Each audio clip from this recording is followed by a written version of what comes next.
Bonjour à tous et bienvenue sur Monaco Info. Voici les titres qui seront développés dans cette édition de fin de semaine.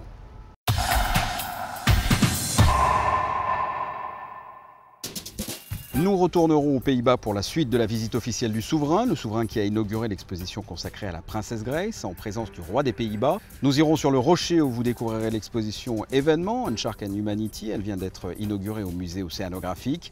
Direction ensuite le ministère d'État où la Commission supérieure des comptes s'est réunie et a donné sa traditionnelle conférence de presse. Mais avant de développer ces titres, sachez que l'archevêque Monseigneur Desmond Tutu est actuellement en principauté puisqu'un documentaire qui lui est consacré va être présenté en avant-première dimanche dans le cadre du festival de télévision de Monte-Carlo au Grimaldi Forum. En attendant, Desmond Tutu a été reçu jeudi, vous le découvrez sur ces images, à l'Automobile Club de Monaco en présence de nombreuses personnalités. À cette occasion, l'archevêque anglican émérite de Cape Town a reçu la Grande Croix de l'Ordre Royal François Ier en témoignage de l'œuvre de pacification menée par Monseigneur Tutu en Afrique du Sud. Et ce vendredi, il s'est rendu au siège de l'association Fight-Aids Monaco, présidée par son Altesse Sérénissime la princesse Stéphanie, la princesse qui avait déjà eu l'occasion de rencontrer le prix Nobel de la paix lors de son déplacement en Afrique du Sud.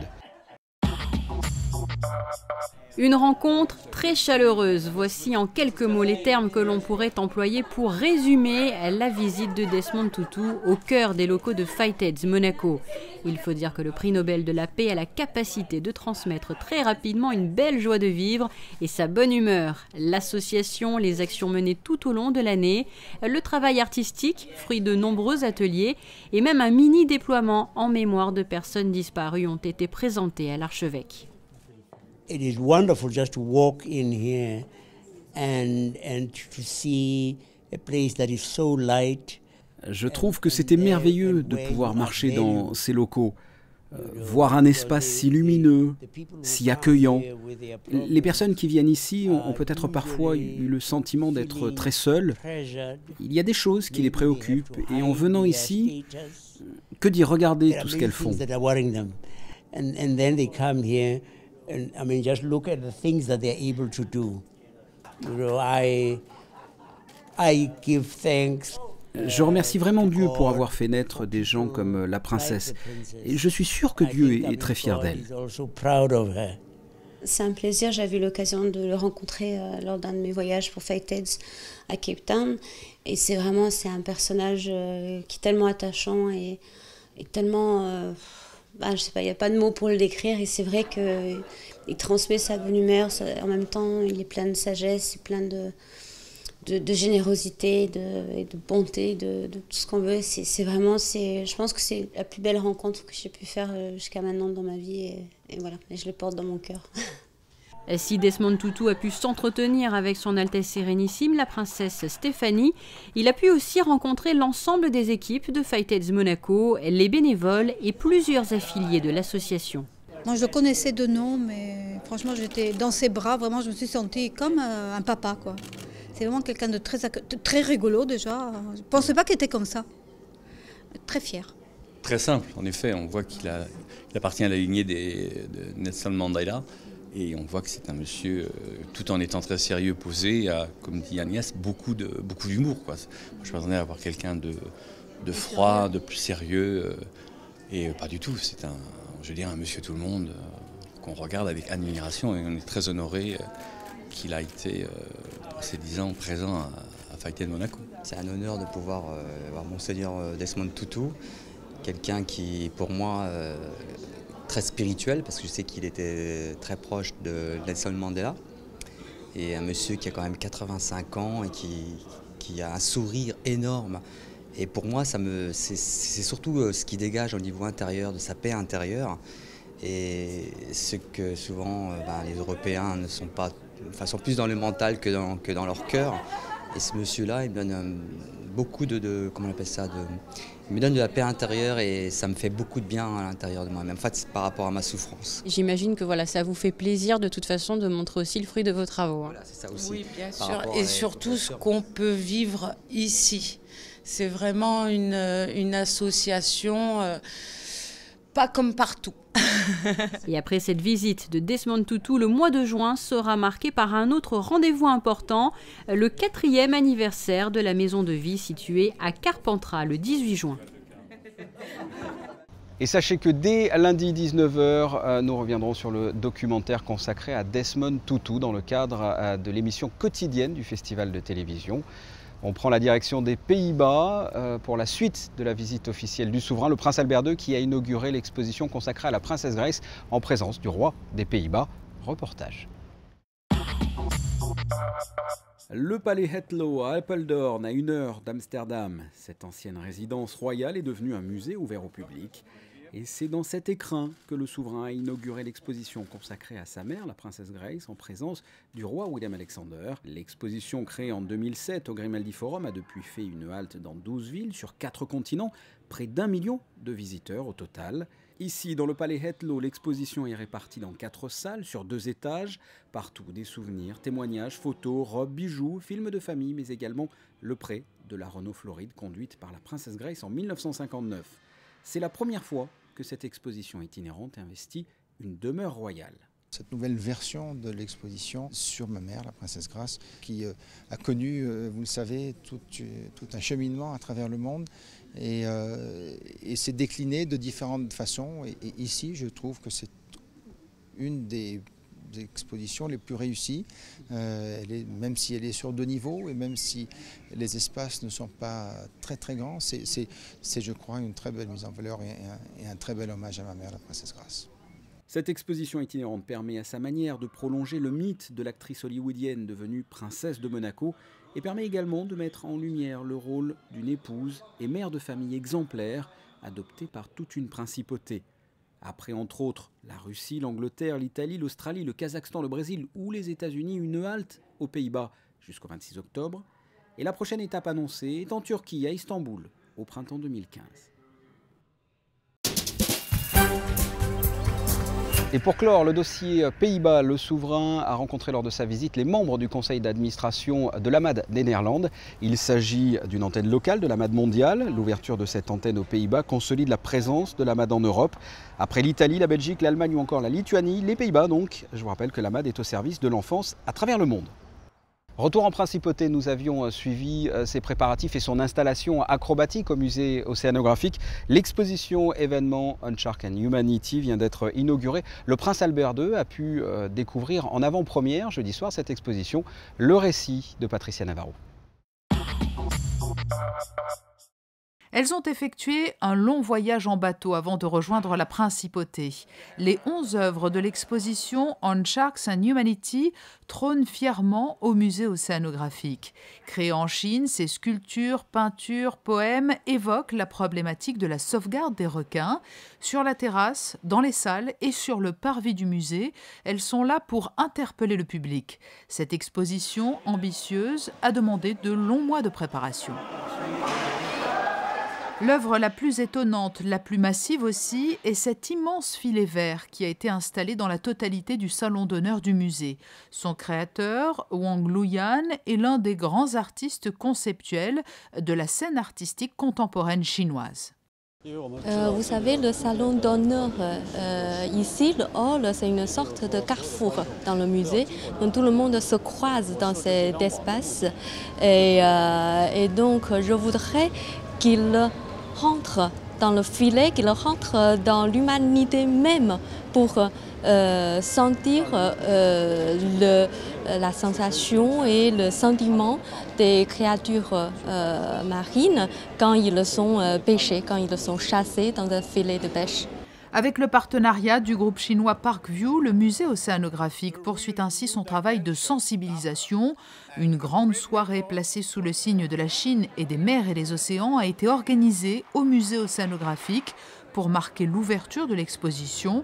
Là aussi, les préparatifs ont été longs et minutieux. Rien n'a été laissé au hasard, de la décoration des tables en passant par les robes des invités jusqu'aux plats préparés par l'un des plus prestigieux chefs de la région, Mauro Colagreco, qui est à la tête du Mérazur à Menton.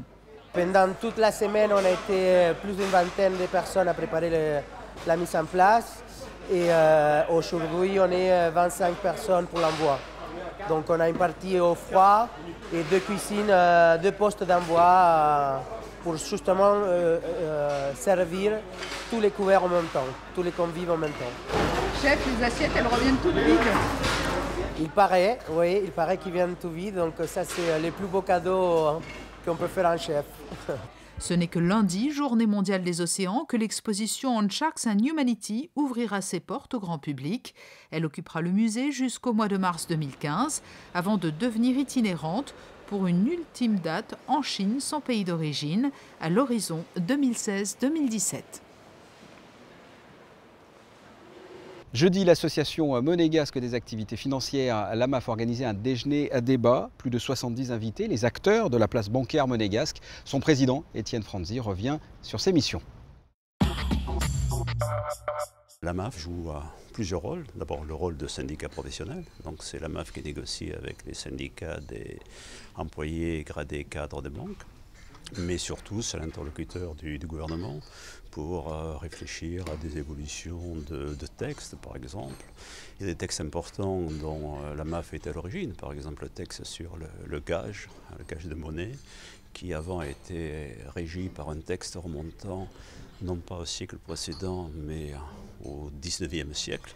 Aujourd'hui, nous avons un texte qui est parmi les plus je dirais, performant de toutes les places bancaires. Et le troisième, c'est de, je dirais, gérer un petit peu faire évoluer, faire réfléchir aux normes professionnelles des divers acteurs de la place. Le conseiller de gouvernement pour les affaires sociales et la santé, Stéphane Valéry, a été l'invité de ce déjeuner. Il nous explique le sens du message qu'il a souhaité délivrer devant ces acteurs financiers. Notre pays, qui est un pays exemplaire de solidarité, avec sa politique sociale parmi les meilleures du monde et sa politique d'excellence de santé, a besoin d'une économie prospère, a besoin de recettes pour financer tout cela. Donc je suis venu leur dire que nous travaillons évidemment à leur côté et ensemble pour le bien de la principauté, des entreprises et des salariés, et puis leur présenter justement un certain nombre de mesures et de réformes que nous préparons qui vont dans ce sens. On a fait un point sur la réforme des retraites un an après son vote, donc je crois qu'on a réussi à la fois à ramener le régime des retraites des salariés à l'équilibre et en même temps à demander un effort très mesuré, 0,4% à peine de cotisation supplémentaire aux salariés et 0,8% aux entreprises. Nous avons effectivement désormais l'équilibre comme nous le souhaitions de notre régime de retraite.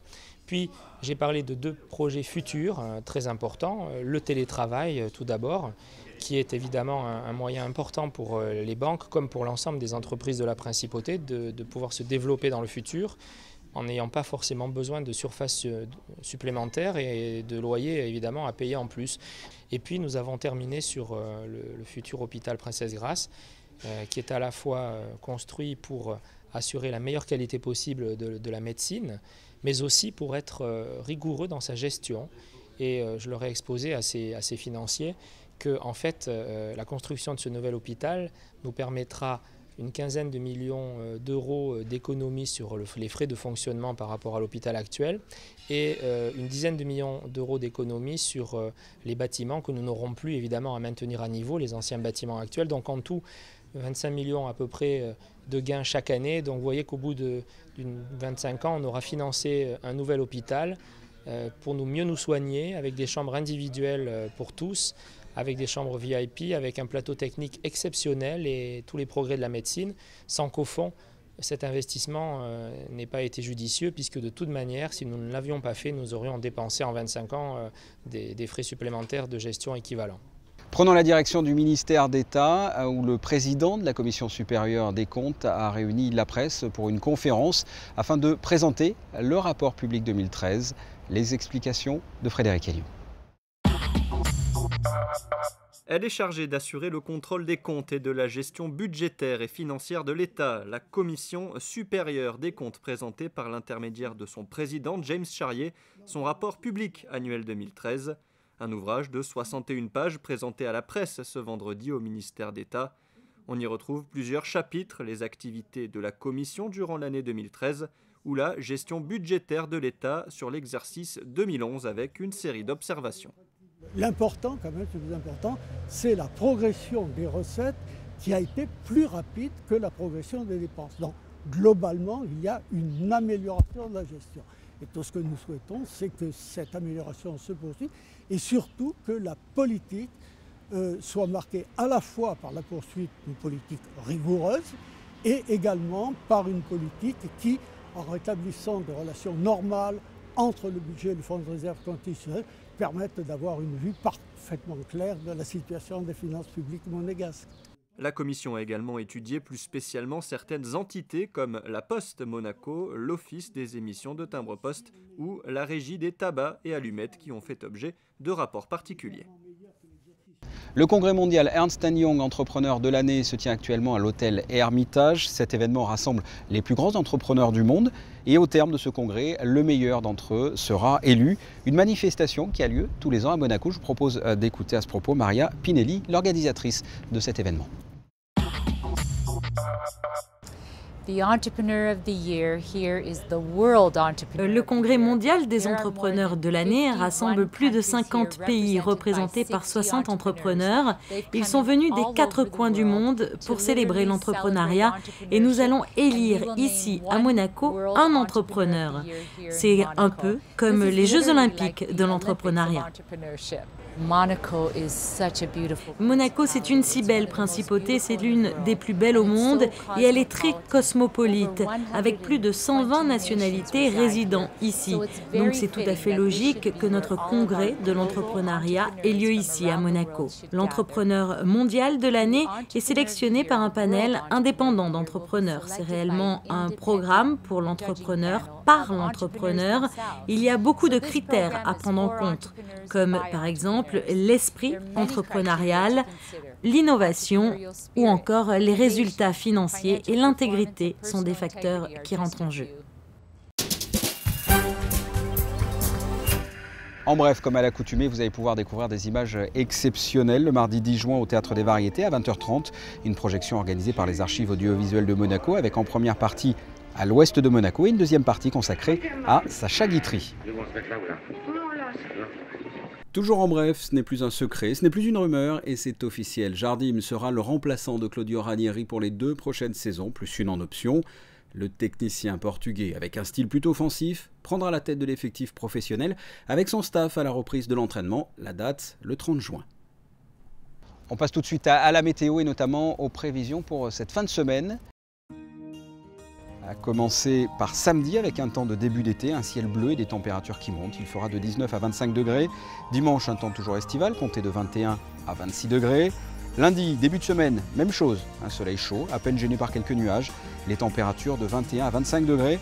Et enfin mardi, un temps moyennement ensoleillé, sans dégradation importante. Il fera de 22 à 24 degrés. Ce journal est terminé. Je vous remercie de l'avoir suivi. Je vous souhaite de passer un excellent week-end. À très bientôt. Au revoir.